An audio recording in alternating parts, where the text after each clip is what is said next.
एक बार भगवान शिव जी माता पार्वती जी के साथ मृत्युलोक की अमरावती नगर में पहुंचे।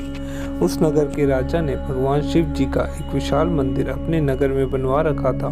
शिव जी और पार्वती जी उस मंदिर में ही रहने लगे। एक दिन माता पार्वती जी ने भगवान शिव जी से कहा, हे स्वामी, आज मेरी चौसर खेलने की इच्छा हो रही है।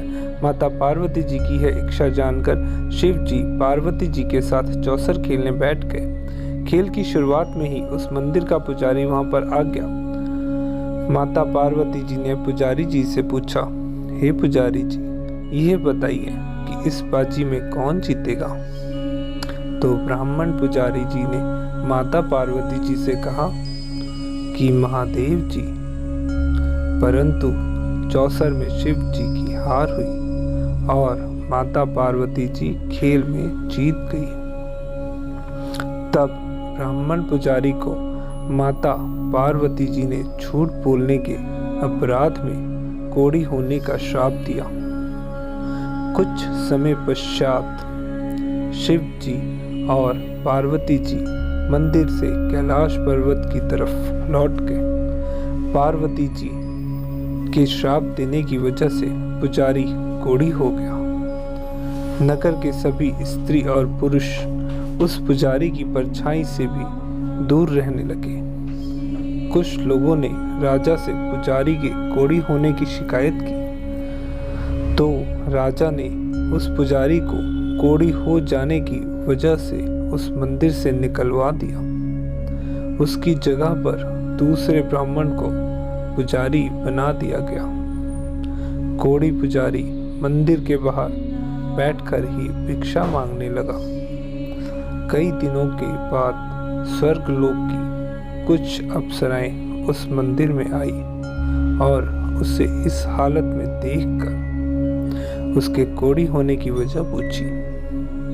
पुजारी ने निसंकोच होकर उन्हें भगवान शिव जी और माता पार्वती जी के चौसर खेलने की और माता पार्वती जी के द्वारा पुजारी को श्राप देने की सारी कहानी सुनाई। पुजारी की सारी कहानी जानकर अप्सराओं ने पुजारी से 16 सोमवार का विधिवत व्रत रखने को कहा। पुजारी द्वारा पूजन की विधि पूछने पर अप्सराओं ने कहा, सोमवार के दिन सूर्य उदय होने से पहले स्नान आदि से निवृत्त होकर स्वच्छ वस्त्र पहनकर आधा सेर गेहूं का आटा लेकर उसके 3 अंग बनाना और फिर शुद्ध घी का दीपक जलाकर गुड़, नैवेद्य, बेलपत्र, चंदन, अक्षत, फूल, जनेऊ का जोड़ा लेकर प्रदोष काल में भगवान शिव जी की पूजा अर्चना करना। पूजा के पश्चात उन 3 अंगों को लेकर भगवान शिव जी के समक्ष अर्पण करके एक आप स्वयं ग्रहण करें। 2 शेष अंगों को भगवान का प्रसाद मानकर वहां पर उपस्थित स्त्री, पुरुष और बच्चों के बीच में बांट देना। इस तरह व्रत करते हुए जब 16 सोमवार के व्रत संपूर्ण हो जाएं, तो 17वें सोमवार को 1 पाव आटे की बाटी बनाकर उसमें शुद्ध घी और गुड़ मिलाकर चूरमा बनाना। फिर भगवान शिव जी को भोग लगाकर वहां उपस्थित स्त्री, पुरुष और बच्चों के बीच में प्रसाद को बांट देना। इस तरह 16 सोमवार के व्रत करने से और व्रत कथा सुनने से भगवान शिव जी तुम्हारे कोढ़ को नष्ट करके तुम्हारी सभी मनोकामनाएं पूरी कर देंगे।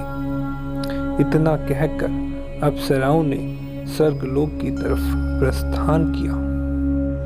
पुजारी ने अप्सराओं के निर्देशानुसार 16 सोमवार का विधिवत रूप से व्रत किया।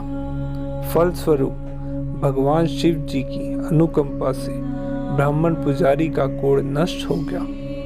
राजा ने एक बार फिर से उसे मंदिर का पुजारी बना दिया। ब्राह्मण पुजारी मंदिर में भगवान शिव जी की पूजा करते हुए आनंद से जीवन व्यतीत करने लगा। कुछ दिनों पश्चात पुनः पृथ्वी का भ्रमण करते हुए भगवान शिव जी और माता पार्वती जी उस मंदिर में पधारे। पुजारी को स्वस्थ देखकर माता पार्वती जी ने आश्चर्यचकित होकर पुजारी के रोग मुक्त होने की गाथा पूछी, तो पुजारी ने उन्हें 16 सोमवार व्रत करने की संपूर्ण कथा सुनाई। माता पार्वती जी भी व्रत की गाथा सुनकर बहुत प्रसन्न हुई और उन्होंने ब्राह्मण पुजारी से इसकी विधि पूछकर स्वयं 16 सोमवार का व्रत प्रारंभ किया। माता पार्वती जी उन दिनों अपने पुत्र कार्तिकेय के नाराज होकर बहुत दूर चले जाने की वजह से बहुत चिंता में रहती थी। वे कार्तिकेय को वापस लाने के अनेकों उपाय कर चुकी थी, लेकिन कार्तिकेय उनके पास वापस नहीं आ रहे थे। 16 सोमवार का व्रत करते हुए माता पार्वती जी ने भगवान शिव जी से कार्तिकेय को वापस लौटने की मनोकामना की। व्रत समाप्ति के तीसरे ही दिन कार्तिकेय सचमुच घर वापस लौट आए। कार्तिकेय ने अपने हृदय परिवर्तन के संबंध में माता पार्वती जी से पूछा, हे माता, आपने ऐसा कौन सा उपाय किया जिस वजह से मेरा क्रोध नष्ट हो गया और मैं घर वापस लौट आया? तब माता पार्वती जी ने कार्तिकेय को 16 सोमवार की व्रत कथा विस्तार पूर्वक सुनाई। कार्तिकेय अपने एक ब्राह्मण मित्र ब्रह्मदत्त के परदेश जाने की वजह से बहुत ही ज्यादा दुखी थे। कार्तिकेय ब्रह्मदत्त को वापस लौट आने के लिए 16 सोमवार का व्रत करते हुए ब्रह्मदत्त को वापस लौट आने की मनोकामना की। व्रत समापन के कुछ ही दिनों के पश्चात उनके मित्र वापस आ गए।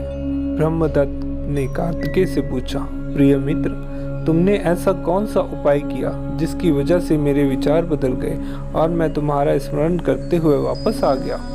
कार्तिकेय ने अपने मित्र को 16 सोमवार व्रत की कथा सुनाई। ब्राह्मण मित्र व्रत की कथा जानकर बहुत खुश हुआ। ब्रह्मदत्त ने 16 सोमवार का व्रत किया। 16 सोमवार व्रत संपूर्ण करने के पश्चात ब्रह्मदत्त विदेश यात्रा पर निकल गया।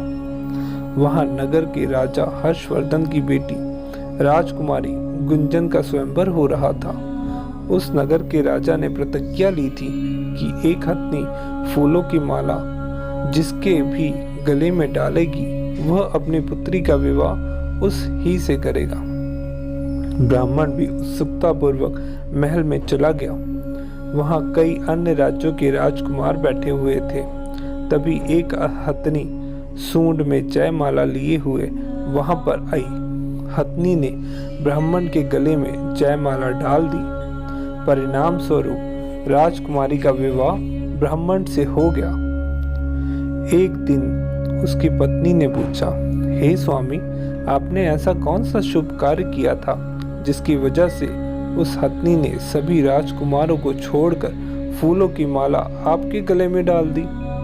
तब ब्राह्मण ने 16 सोमवार के व्रत की कथा सुनाई। पति से 16 सोमवार की कथा सुनकर राजकुमारी ने पुत्र इच्छा से 16 सोमवार का विधिवत रूप से व्रत किया। निश्चित समय पर भगवान शिव जी की कृपा से राजकुमारी एक सुंदर, सुशील व स्वस्थ पुत्र को जन्म दिया। पुत्र का नामकरण गोपाल के रूप में हुआ। बड़ा होने पर गोपाल ने अपनी माँ से एक दिन प्रश्न किया कि माँ, इसका क्या कारण है कि मैंने तुम्हारे ही घर में जन्म लिया? माता गुंजन ने पुत्र को 16 सोमवार व्रत की विस्तार पूर्वक संपूर्ण जानकारी दी। व्रत का महत्व जानकर गोपाल ने भी 16 सोमवार का व्रत विधिवत रूप से करने का संकल्प किया। गोपाल जब 16 वर्ष का हुआ तो उसने राज्य पाने की इच्छा से 16 सोमवार का विधिवत रूप से व्रत किया। व्रत की समाप्ति के पश्चात गोपाल घूमने के लिए नजदीक के नगर में पहुंचा। वहां के वृद्ध राजा ने गोपाल को पसंद किया और अपनी पुत्री राजकुमारी मंगला का विवाह बहुत धूमधाम से गोपाल के साथ कर दिया। 16 सोमवार के व्रत करने से गोपाल महल में आनंद पूर्वक रहने लगा। 2 वर्ष के पश्चात वृद्ध राजा का निधन हो गया। तब गोपाल को उस नगर का राजा बना दिया गया। इस तरह 16 सोमवार का विधिवत रूप से व्रत करने की वजह से गोपाल की राज्य पाने की इच्छा संपूर्ण हो गई। राजा बनने के पश्चात भी वह विधिवत रूप से 16 सोमवार का व्रत करता रहा। व्रत की समाप्ति पर 17वें सोमवार को गोपाल ने अपनी पत्नी मंगला से कहा कि व्रत की सामग्री लेकर वह नजदीक के शिव मंदिर में पहुंचे। पति की आज्ञा का उल्लंघन कर सेवकों द्वारा पूजा की सामग्री मंदिर पर भिजवा दी और स्वयं मंदिर में नहीं गई। जब राजा ने भगवान शिव जी की पूजा संपूर्ण की तभी आकाशवाणी हुई, हे राजन, तेरी रानी ने 16 सोमवार व्रत का अनादर किया है, इसलिए रानी को महल से निकाल दे, नहीं तो तेरा सारा वैभव नष्ट हो जाएगा। आकाशवाणी सुनकर राजा ने महल में पहुंचकर अपने सैनिकों को तुरंत आदेश दिया कि रानी को किसी दूर नगर में छोड़ दो। सैनिकों ने राजा की आज्ञा का पालन कर तत्काल उसे अपने नगर से निकाल किसी दूसरे नगर में छोड़ दिया। रानी भूखी प्यासी उस नगर में भटकने लगी। रानी को नगर में एक बुढ़िया मिली। बुढ़िया सूत काटकर उसे बाजार में बेचने जा रही थी, लेकिन उस बुढ़िया से सूत की गठरी उठ नहीं रही थी। बुढ़िया ने रानी से कहा, बेटी, अगर तुम मेरी सूत की गठरी उठाकर बाजार तक पहुंचा दो और सूत बेचने में मेरी मदद करोगी तो मैं तुम्हें धन दूंगी। रानी ने बुढ़िया की बात मान ली, पर रानी ने जैसे ही सूत की गठरी को हाथ लगाया तभी जोरदार आंधी चली और गठरी खुलने की वजह से सारा सूत आंधी में उड़ गया। बुढ़िया ने उसे डांट कर फटकार कर वहां से भगा दिया। रानी वहां से चलते हुए नगर में एक तेली के घर पहुंची। तेली ने तरस खाकर रानी को अपने घर में रहने की अनुमति दे दी, लेकिन तभी भगवान शिव जी के प्रकोप से तेली के तेल से भरे हुए मटके एक एक कर फूटने लगे। तब तेली ने रानी को अपने घर से भगा दिया। भूखी प्यासी रानी वहां से चल दी। रानी ने नदी पर जल पीकर अपनी प्यास बुझानी चाहिए, पर जल को स्पर्श करते ही नदी का सारा जल पल भर में ही सूख गया। अपने भाग्य को कोसती हुई रानी वहां से आगे की ओर चल पड़ी। रानी एक जंगल में पहुंची। उस जंगल में एक तालाब था। निर्मल जल देखकर रानी की प्यास और भी ज्यादा तेज हो गई। रानी ने तालाब की सीढ़ियां उतरकर जैसे ही निर्मल जल को स्पर्श किया तभी उस जल में असंख्य कीड़े अचानक से उत्पन्न हो गए। रानी ने दुखी मन से उस गंदे जल को पीकर अपनी प्यास को शांत किया। रानी ने एक पेड़ की छाया में बैठकर आराम करना चाहा, तभी उस पेड़ के पत्ते सूखकर पल भर में ही बिखर गए। फिर रानी दूसरे पेड़ के नीचे जाकर बैठ गई। रानी जिस भी पेड़ के नीचे जाकर बैठती वह पेड़ पल भर में ही सूख जाता। वन और सरोवर की यह दुर्दशा देखकर वहां के ग्वाले बहुत ही ज्यादा हैरान हुए और ग्वाले रानी को नजदीक के मंदिर में पुजारी जी के पास ले गए। रानी को देखकर ही पुजारी जान गए कि रानी अवश्य ही किसी बड़े घर की है, अपने भाग्य के कारण दर दर भटक रही है। पुजारी ने रानी से कहा, पुत्री, तुम्हें चिंता करने की जरूरत नहीं है, तुम मेरे साथ इस मंदिर में ही रहो, कुछ दिनों में सब कुछ ठीक हो जाएगा। पुजारी की बातों से रानी को बहुत ही सांत्वना मिली। रानी उस मंदिर में रहने लगी, पर रानी जब भोजन बनाती तो सब्जी जल जाती, आटे में कीड़े पड़ जाते, जल से बदबू आने लगती। पुजारी रानी के दुर्भाग्य देख बहुत चिंतित हुए और बोले, हे पुत्री, अवश्य ही तुमसे कोई अनुचित काम हुआ है, जिसकी वजह से देवता तुमसे नाराज हैं और उनकी इस नाराजगी की वजह से ही तुम्हारी यह दुर्दशा हुई है। पुजारी की बात सुनकर रानी ने पुजारी को अपनी सारी गाथा सुनाई। रानी ने अपने पति के आदेश की पालना ना कर मंदिर में ना जाकर शिव जी की पूजा नहीं करने की सारी कथा सुनाई। पुजारी ने कहा, अब तुम्हें चिंता करने की जरूरत नहीं है, कल सोमवार है और कल से ही तुम 16 सोमवार के व्रत करना शुरू करो। भगवान शिव जी अवश्य ही तुम्हारे सभी दोषों को क्षमा करेंगे। पुजारी की बात मान रानी ने 16 सोमवार के व्रत विधिवत रूप से प्रारंभ कर दिए। रानी सोमवार का व्रत कर शिव जी की विधिवत रूप से पूजा अर्चना करने लगी और व्रत कथा सुनने लगी।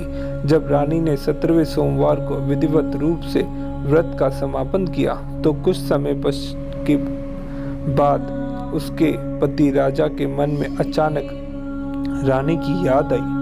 राजा ने तुरंत अपने सैनिकों को रानी को ढूंढने के लिए कहा।